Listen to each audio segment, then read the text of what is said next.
पहला सवाल मैं शांत प्रकाश जाटव आपसे करना चाहता हूं। पहले चरण के मतदान से चिंताएं सबको हो गई थी कि आखिर ऐसा हुआ क्या कि लोग वोट नहीं कर रहे हैं, और उसी की बानगी के तौर पर अब दिख रहा है कि नेताओं की तरफ से, खुद प्रधानमंत्री मोदी की तरफ से कहा गया कि लोकतंत्र के इस पर्व को मजबूत करने के लिए आप लोग घर से बाहर निकले और ज्यादा से ज्यादा संख्या में वोट करें। लेकिन मैं जो आंकड़ा देख रहा हूं, पहले चरण में जितना मत प्रतिशत सुबह 9 बजे तक हुआ था उसके आसपास ही अब लग रहा है। तो क्यों नहीं लोगों के मन पर ये बातें असर कर रही हैं, और क्या ऐसा न होना, बड़ी तादाद में वोटर्स का पोलिंग बूथ तक न आना, यह वाकई में चिंताजनक है? शांत प्रकाश जी। देखिए, आज से लोकतंत्र के महापर्व का दूसरा चरण है। मैं समझता हूं कि जनता को इस महापर्व में अपना पूरा अपना योगदान देना चाहिए जी। उनका एक वोट इस पर्व को जो है खूबसूरत बनाता है, और जाहिर सी बात है कि जो देश के अंदर इतना विकास के कार्य हुए उसमें आपका एक वोट जो है उस विकास के काम में जो है वो खूबसूरत पर लगाता है, ताकि ये जो विकास का जो परिंदा है वो लगातार उड़ता रहे। मैं समझता हूँ कि देश की जनता और जो दूसरे चरण के जो हमारे मतदान हैं इस चीज को समझेंगे और ज्यादा से ज्यादा वोट जो है भारतीय जनता पार्टी के, मोदी के पक्ष में करेंगे। मैं समझता हूँ कि आज मौसम ठीक है, गर्म है थोड़ा, मगर अपना बहुमत जो है वो जरूर दें। यही सबसे गुजारिश है। और मैं समझता हूँ कि जिस तरीके से भारतीय जनता पार्टी के सामने कोई विपक्ष का कोई अहमियत ज्यादा महत्वपूर्ण है नहीं, इसलिए विपक्ष का जो मत है वो कहीं उदासीन दिखाई दे रहा है मुझे, और इस वजह से वोट प्रतिशत जो है वो उतना नहीं बन पा रहा जितना पहले जिस वक्त में एक दौर हुआ करता था वो था जी। तो शांत प्रकाश जी, ऐसा तो नहीं है कि आप लोगों की तरफ से एक नारा दिया गया कि 400 पार जा रहे हैं, 400 पार हम जा रहे हैं, आसानी के साथ 400 क्रॉस कर जाएंगे, तो उससे कहीं भारतीय जनता पार्टी का वोटर ये सोचकर आश्वस्त तो नहीं हो गया कि 400 तो हम ले ही रहे हैं, फिर बहुत ज्यादा वोट करने की जरूरत क्या है, घर में रहते हैं, जीत ही जाएंगे? ऐसा तो नहीं हो रहा? भारतीय जनता पार्टी का तो हम लोग जो है 24 घंटा वर्ष भर और 5 वर्ष जो है हम चुनावी मोड में रहते हैं। हमारे कार्यकर्ता जो है वो घरों से सभी जो वोटर हैं उनको निकालने का काम, उनको वोट डलवाने का काम, इन सब चीजों में जो है अपनी पूरी भूमिका अदा करते हैं। मैं नहीं समझता कि भाजपा का जो कैडर वोट है और भाजपा के जो कार्यकर्ता हैं वो कहीं कोई कोताही कर रहे हैं। सभी कार्यकर्ता जो है अपना वोट जो है पूरा डलवा पा रहे हैं। लेकिन अभी जो नेताओं के मैं एक्स पर पोस्ट देख रहा हूँ या जो बात सुन रहा हूँ उससे ऐसा लग रहा है कि वो इस बार चाहते हैं कि ज्यादा से ज्यादा लोग वोट करें। उनका जो इस वक्त फोकस नजर आता है वो 400 पार पर फोकस नहीं है, वो इस बार वोटर घर से बाहर, इस पर फोकस है कि वोटर घर से बाहर निकलिए और वोट करने जाइए, इस पर ज्यादा दिख रहा है मुझे। पहले हम देख पा रहे थे कि बीजेपी एक ही नारा बुलंद कर रही थी कि इस बार 400 पार, लेकिन वो कहीं ना कहीं थोड़ा कमजोर दिख रहा है। अब नजर आता है कि वोटर घर से बाहर, यानी आप बाहर आइए और वोट कीजिए, ये दिख रहा है। शांत प्रकाश जी, देखिए, चुनाव जो है एक तरीके से जंग है, और जंग है तो जाहिर सी बात है कि किसी भी प्रकार की कहीं कोई कोताही या लापरवाही बरतना नहीं ठीक रहता, क्योंकि जहां एक बार लापरवाही हुई उसके बाद में आपको मालूम है उसके परिणाम क्या रहते हैं। तो हर एक कार्यकर्ता जो है वो एक सिपाही की भूमिका अदा कर रहा है, उसको करना भी है, और इस जीत में हर एक कार्यकर्ता का एक बहुत बड़ा योगदान है। और इसी कारण से भारतीय जनता पार्टी का सभी कार्यकर्ता जो है वो पूरी मुस्तैदी से अपने क्षेत्र में लगा हुआ है। आपको लगता है शांत प्रकाश जी कि पहले चरण के मुकाबले दूसरे चरण में ज्यादा वोटिंग होगी? आपको लगता है इस बात की संभावनाएं दिखती है कि इस बार पहले चरण के मुकाबले ज्यादा मतदान होगा और आपकी पार्टी के कार्यकर्ता और ज्यादा उत्साह के साथ वोटर्स को बूथ तक लेकर आएंगे?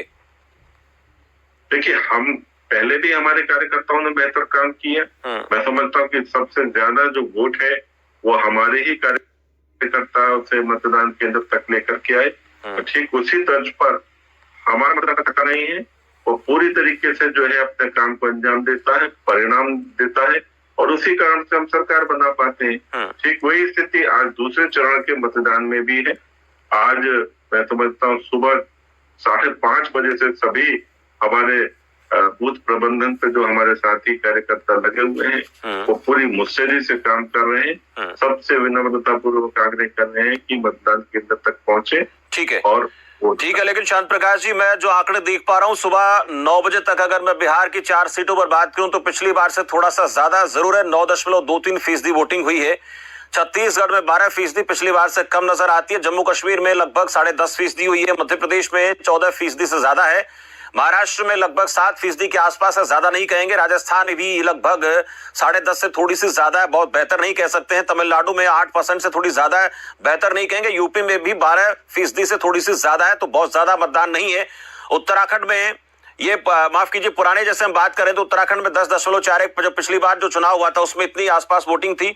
तो ये जो पहला चरण है, पहला चरण पिछले की मैं बात करूं तो स्थिति, और अगर इस बार की बात करूं तो 13 राज्यों में जहां जो इस वक्त तस्वीर नजर आती है, पश्चिम बंगाल में लगभग 15.68%, माफ कीजिए पहले मैंने आपको बताया पहले चरण का था, लेकिन दूसरे चरण में अभी जो दिख रहा है वो पश्चिम बंगाल में 15.68% है, छत्तीसगढ़ में 15.42 है, मणिपुर में 14.80 है, मध्य प्रदेश में लगभग 14% है, केरल में लगभग 12% है, राजस्थान में भी लगभग 12% है जो, और इसके साथ साथ उत्तर प्रदेश में भी पहले जो आंकड़ा था लगभग उसके आसपास ही है। कर्नाटक में भी पिछले बार की जैसा ही नजर आता है। जम्मू कश्मीर में भी पिछले बार के जैसा ही नजर आता है। असम, बिहार में थोड़ा सा ज्यादा दिख रहा है। महाराष्ट्र में भी बहुत ज्यादा फर्क नहीं है, 7 और 7.5 का अंतर है। तो 2-3 राज्यों को छोड़ दिया जाए तो बहुत ज्यादा पहले चरण में इस चरण में फर्क नहीं है। अब एक बादल साहब, अब शांत प्रकाश जाटव जी, एक सवाल मेरा आपसे है कि जब ये सवाल किया गया कि वोटर्स बड़ी कम संख्या में घर से बाहर नहीं निकल रहे हैं और सपा से पूछा गया तो कहना था कि देखिए हमारा वोटर तो वोट करने आ रहा है, बेरोजगारी को लेकर, संविधान को लेकर और कई बातें उन्होंने गिनाई हैं, लेकिन ये वोटर जो निकल रहा है घर से बाहर ये बीजेपी का कोर वोटर नहीं है। बीजेपी का कोर वोटर तो नाराज है। इसमें ठाकुरों का जिक्र किया, ब्राह्मणों का जिक्र वो कर रहे हैं, उनकी नाराजगी के चर्चाएं हैं और उस वजह से कई प्रदेशों से तो ऐसी खबर भी सामने आई कि वहां तक शपथ तक ली गई। क्या ये कारण आपको दिखता है या इस कारण को आप लोगों ने समेट लिया है? देखिए, इतना बड़ा मतदान होता है लोकसभा का कि ये सब बातें जो है ना इसमें असर नहीं डालती हैं। और जाति को लेकर के तो कहीं भी मैं नहीं समझता कि भाजपा का कोर वोटर जो है विशेष रूप से कहीं किसी प्रकार से प्रभावित होता है। उसको विकास के नाम पर उसने वोट दिया और विकास के लिए ही वो काम करता है, विकास के लिए ही वो वोट डालता है। तो जो मतदाता देश का विकास करना चाहता है, अपने शहर का विकास करना चाहता है और अपने बच्चों का भविष्य वो खूबसूरत बने, ऐसी अपेक्षा रखता है, वो भाजपा के पक्ष पर वोट डालता है। और सही मायने में भाजपा का ही वोटर इस वक्त में वोट करने निकला हुआ है।